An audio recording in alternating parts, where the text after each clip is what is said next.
And we're back, guys. Welcome to Good Energy. We report on tennis. Good Energy reporting on tennis. Breaking news, ladies and gentlemen. Iga Swiatek has decided to donate her purse to different charities in Poland. Amazing athlete. Unbelievable. That is a great, great cause of philanthropy. And I can relate to that, guys. Look, I've raised thousands of dollars for St. Jude cancer research. I mean, that place is amazing. I've donated thousands of dollars to St. Jude, as well as other cancer organizations, fed the homeless, food drives, Thanksgiving turkey drives. We're talking about sponsored schools for supplies. I've done a lot of philanthropy, just helping the community, giving hundreds of people jobs and employment and hope.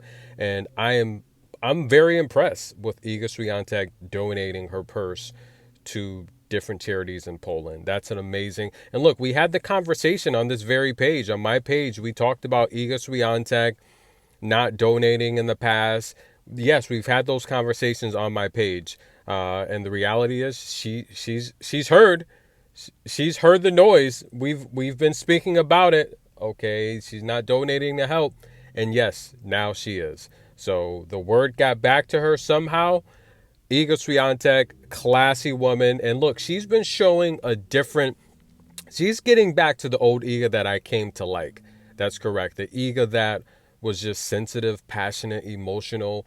And all of those great characteristics are coming back, and she's displaying them. This tournament, she played a very classy tournament.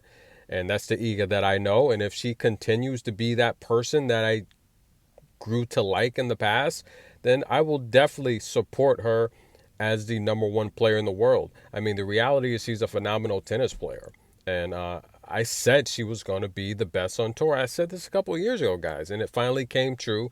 And look, sometimes I'm just right about my predictions. And great job for Iga Swiatek to do that. And Barbora Krejcikova, I mean, this was literally like an away match for her. It's like the crowd was just overwhelmingly cheering for Iga. And I know Barbora felt some kind of way. You kind of saw the camera glance at her during Iga's post-match victory speech. And Barbora had her head down. When she noticed the camera was on her, she looked up and immediately stood up and started clapping. But listen, two of those ladies are great. My lock yesterday was Donna Vekic over Lauren Davis. I don't know why I didn't do a video on that. Sometimes I just don't do videos on some of my personal locks.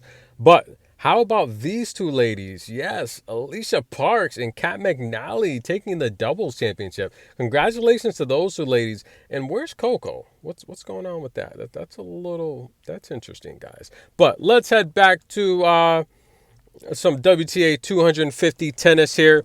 And listen, this is a match that I took personally.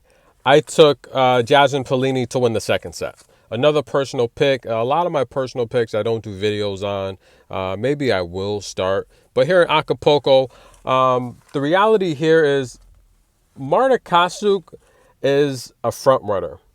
And I've always said that because if you watch her matches, she comes out with a head full of steam in the first set. And by mid-first set, definitely second set, it's gone. And it's like, with these performance science institutes where they test the endurance and the agility and the amazing skills of these athletes, and then they put those results on the internet like, hey, this person has reflexes as fast as a cheetah, etc. Well, Marta Kasuk, someone's going to probably want to test her endurance. And when I talk about Marta, I always think of that 2018 match at the Australian Open versus Alina Svetlana, where Alina just blasted her off of the court, fellow countrywoman from Ukraine, and just made her cry and left her in tears.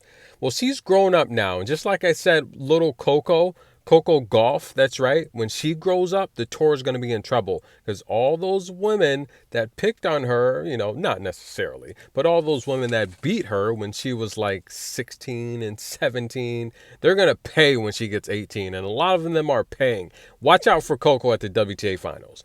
But in terms of Marta Kasuk, she just runs out of gas and her endurance you notice her level drops dramatically. She comes out, she'll win the first 3 service games of any first set. You saw her against Barbora Krejcikova literally win the first, 4 service games, and then Barbora came back and won the set. But she does that a lot, and I don't know. She's going to have to work on her endurance. I think she was one of the teenagers last year just causing havoc on tour. There's only like 4 of them: Leylah Fernandez, Emma Raducanu, Coco, and Marta. And this year is not the best year. I expected a lot more from her this year. The reality is I definitely probably expected her to be, I don't know, maybe inside the top 20. I don't know if those expectations were too big, but a lot of it's her inconsistency. She'll come out with everything. She'll throw the kitchen sink at you in the first set and then just run out of gas in the second set. My lock was Jasmine Paolini to win the second set as the underdog. And of course, this match will go over. But we head to the third set. Marta, look, it's not over. She's still got a chance to win this match. But I think Jasmine Paolini has the best screams on tour. Can you imagine? I mean, Jasmine Paolini is one of the shortest players on tour, but she's one of the toughest, fierce competitors. Imagine her at 10, 11, 12, 13, 14 years old playing these junior tournaments. She had to be like 4'6", if not shorter. And just imagine the havoc she caused as a junior, just being so short and athletic and fast. Just imagine the other parents, bringing their kids to play these junior matches. Like, look at that girl on the other side. That's Jasmine Paolini. She's 4'5", but she is just so good and so fast. And look, guys, you have to believe in the children of the future. They are the future, especially in terms of athletes. And Jasmine Paolini, someone believed in her at an early age because she's obviously been at a disadvantage just being short. But someone believed in her. Someone believed in Simona Halep, Camila Osorio, Martina Trevisan, Leylah Fernandez, all these short, fast, professional women. They're all amazing. They all have great skills. And the reality here is I love to see Jasmine Paolini win. I would love to see her win this match. I took her on the second set. I didn't take anyone on the match, but the reality here is we head to the third set, and this is anyone's match here. Great tennis being played. It's very competitive back and forth. But we have San Diego tennis coming up. We have Madison Keys. Sofia Kenin's taking on Coco Vandeweghe tonight. Look, I don't really have an opinion on that match. Coco's a former top 10 player. Sofia Kenin is a former ranked number 4 top 10 player. I can't really gauge Sofia Kenin's form, to be honest with you. I don't really know where she's at. Coco's big and strong. She has the ability to overpower her. But if Sofia plays her game, Coco's not going to be able to hit those angles and return shots deep in the corner as well as Kenin can. But look, I don't have an opinion on that match because I can't gauge Sofia.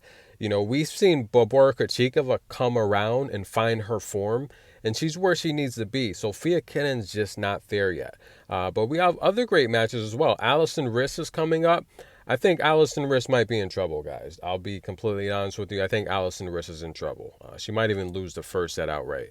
And Camila Osorio is a huge favorite versus Trevisan.